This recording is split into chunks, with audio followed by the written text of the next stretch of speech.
Tinha Josafá riquezas e glória em abundância, e aparentou-se com Acabe. Ao cabo de alguns anos, foi ter com Acabe em Samaria. Acabe matou ovelhas e bois em abundância para ele e para o povo que viera com ele, e o persuadiu a subir com ele a Ramote-Gileade. Acabe, rei de Israel, perguntou a Josafá, rei de Judá: Irás tu comigo a Ramote-Gileade? Respondeu-lhe Josafá: Serei como tu és, o meu povo como teu povo. Iremos contigo à peleja.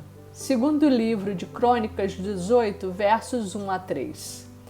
Depois da morte de Salomão, a nação de Israel foi dividida no reino do norte, chamado Israel, e no reino do sul, chamado Judá. Acabe era o rei de Israel, ao tempo em que Josafá era rei de Judá. A Bíblia diz que eram aparentados porque o filho de Josafá casou-se com a filha de Acabe, segundo o livro dos Reis 8, a partir do verso 16.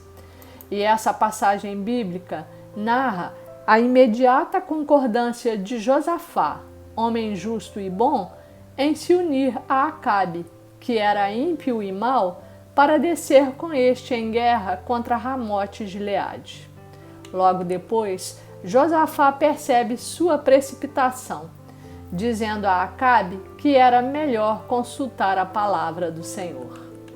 Vieram cerca de 400 profetas de Acabe e todos garantiram que o Senhor entregaria Ramote-Gileade nas mãos do rei, profetizando a bênção e a vitória de Israel. O problema é que aqueles profetas não eram profetas de Deus, mas profetas de Acabe, e só falavam aquilo que ele queria escutar. Josafá, ainda não convencido, pergunta se não haveria algum profeta do Senhor para que o pudessem consultar, tendo Acabe dito acerca de Micaías, mas diz que ele nunca profetizava dele o que era bom, mas somente o que era mal. A pedido de Josafá, foi chamado Micaías, que, avisado sobre as profecias positivas dos demais, respondeu: Tão certo como vive o Senhor, o que o Senhor me disser, isso falarei. Perguntado se eles triunfariam na guerra, até ironizou no início dizendo que sim, mas depois profetizou conforme a visão vinda do Senhor. Vi todo Israel disperso pelos montes, como ovelhas que não têm pastor.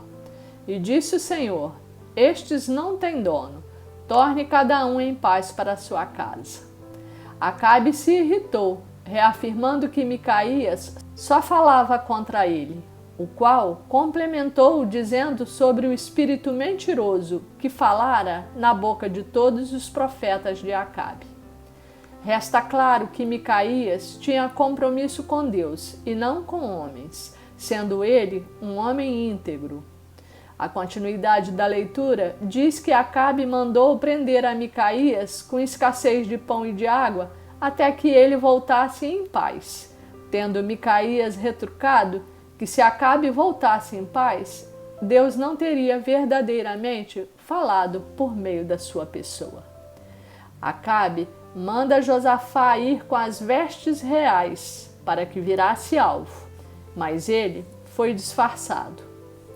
Contudo, o final trágico, que é bastante conhecido, realmente aconteceu, pois um homem disparou uma flecha sem destino que veio a ferir o rei, que morreu em combate, sendo ouvida a seguinte ordem: cada um para a sua cidade e cada um para a sua terra, conforme as palavras do profeta Micaías.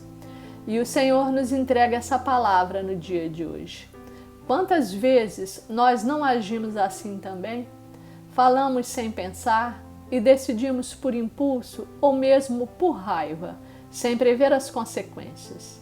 Arrazoamos com nós mesmos fazer algo e seguimos em frente, conforme o nosso entendimento, que é humano, falho e limitado. Não damos conta de que primeiro devemos pedir orientação ao Senhor.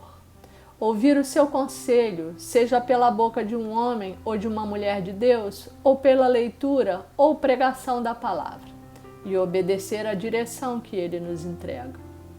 No caso de Josafá, o Senhor esteve com ele, o protegeu e o guardou, mas nem sempre acontece assim. E muitas vezes pagamos preço alto por isso, em perdas pessoais, financeiras, emocionais e espirituais, assim como em sofrimento, aflição, mágoa, amargura e sentimento de solidão, abandono e injustiça. Além disso, vivemos numa época em que proliferam, sobretudo no ambiente digital, aqueles que se dizem profetas do Senhor, mas são como aqueles 400 profetas de Acabe, que dizem apenas o que o povo quer ouvir, em conivência com seu erro e para serem aceitos e afagados. Deixam de falar o que o povo precisa ouvir e ser confrontado da parte de Deus, preferindo enganar com palavras vãs e com falsas promessas. Mas devemos estar firmes na palavra do Senhor, que é verdade e justiça, ainda que venhamos a ser rejeitados. E na passagem de hoje, o rei Acabe odiava ouvir o profeta Micaías, porque ele falava a verdade. Eu agradeço ao Espírito Santo por essa palavra do dia, que vem nos ensinar o caminho da pacificação e da prudência, pedindo que nos conceda sabedoria para vencer a intemperança, o assodamento e a impulsividade, e que tenhamos o entendimento e a humildade para, primeiro, buscar o Senhor, a sua palavra e a sua orientação, para que não caiamos nas astutas ciladas do inimigo. O Senhor, que é o nosso maravilhoso conselheiro e príncipe da paz. Amém.